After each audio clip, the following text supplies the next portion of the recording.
नमस्कार साथियों। आज मशरूम कंपोस्ट बनाने का तीसरा दिन। ये 48 घंटे हो चुके हैं इसको। जो बनाने के लिए हमने भूसा भिगोया हुआ है उसको 48 घंटे हो गए हैं, तो मैंने इनका पानी निकाल दिया है। अब हम आगे का प्रोसेस शुरू करेंगे।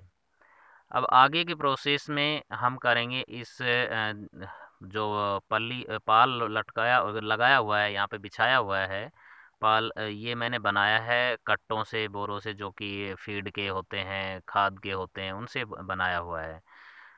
आपको बता दूं कि कंपोस्ट बनाने के लिए सबसे बढ़िया होता है कि हमारे पास पक्की फर्श हो। लेकिन एक छोटे किसान के हिसाब से ही मैं ये वीडियो बना रहा हूँ कि एक आम किसान किस तरह कम से कम खर्च में और मशरूम उत्पादन कर सकता है। और उस चीज़ को हम लाइव कर कर देख रहे हैं और सारी चीज़ें आपके सामने रख रहा हूँ कि क्या उसमें प्रोडक्शन निकल पाएगा और क्या हमारा मार्जिन होगा। मैंने पिछली वीडियो में भी बताया था कि वैसे तो कंपोस्ट बनाने के लिए मिनिमम 3 क्विंटल भूसा एक स्टैंडर्डाइज माप वो दिया हुआ होता है, क्योंकि उसका भी एक रीज़न होता है कि 3 क्विंटल की ढेरी इतनी बन जाती है कि उसमें टेम्परेचर वगैरह जब वो कंपोस्ट बनने की प्रक्रिया होती है तो वो आसानी से हो जाती है।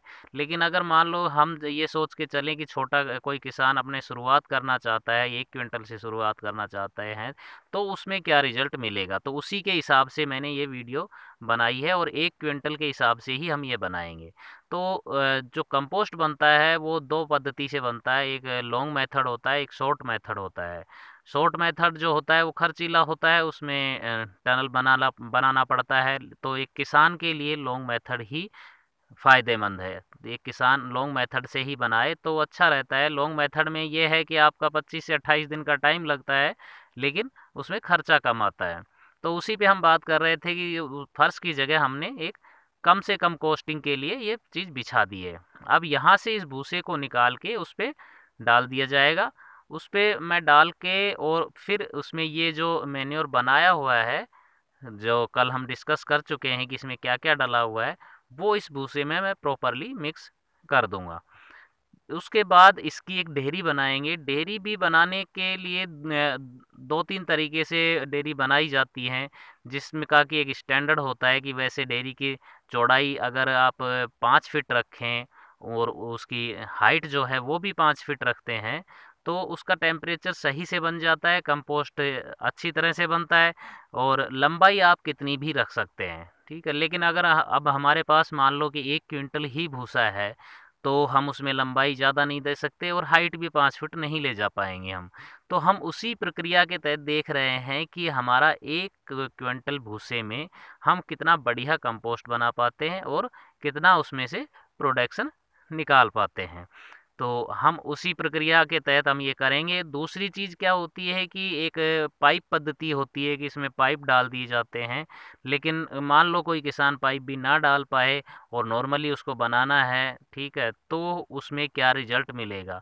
तो हम वही चीज़ कर रहे हैं। देखिए, अब मैं इसमें ये मैन्योर जो बनाया हुआ है मैंने, पोल्ट्री मैन्योर में जो फर्टिलाइज़र्स वगैरह डाले हुए हैं, चोकर वगैरह डाले हुए हैं, जो कल के वीडियो में डिस्कस किया था, वो सब मैं अब इसमें धीरे-धीरे करके मिक्स करूँगा।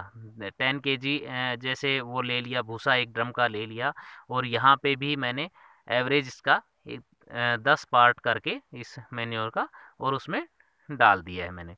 ठीक है, इसको अच्छी तरह से मिक्स करना है भूसे को। भूसे को और इसको फर्टिलाइज़र जो हमने मिक्स बना रखा है, ये अच्छी तरह से इसमें मिक्स हो जाए।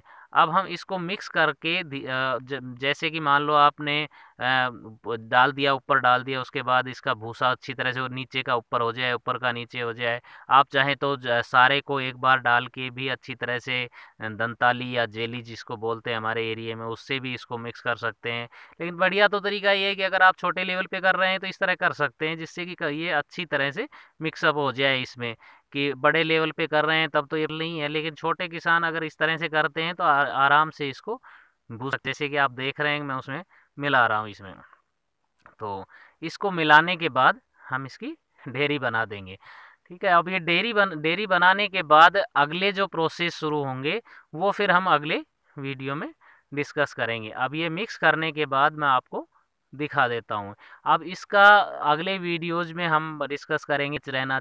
ठीक है, नाइट्रोजन की मात्रा क्या होनी चाहिए, इन सब चीज़ों के बारे में भी हम डिस्कस करेंगे।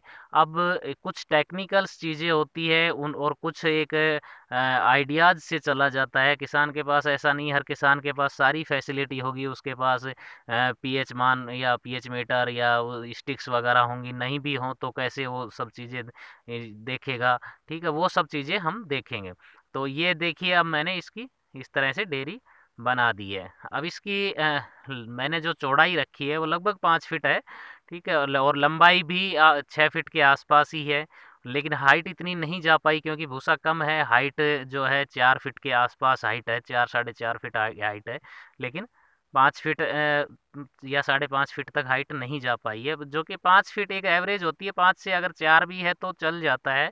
ठीक है, तो इस तरह से ये डेयरी बना दी गई है। इसके लिए मैंने साइड में पॉलीथीन वगैरह ये ला के रख दिए है कि अगर बारिश का मौसम है, बादल बने हुए हैं, आज भी बारिश के का चांसेज है, तो ये पॉलीथीन रख दी है कि ज़्यादा बारिश वगैरह का कुछ लगे मुझे तो इसको ढक दिया जाएगा। ठीक है दोस्तों, इस तरह से हमने ये चीज़ बना ली है। ये डेयरी का आगे का जो रिजल्ट होगा वो भी हम आगे देखते रहेंगे। आप इसी तरह बने रहे वीडियोज़ में। धन्यवाद दोस्तों, चैनल को सब्सक्राइब ज़रूर करें।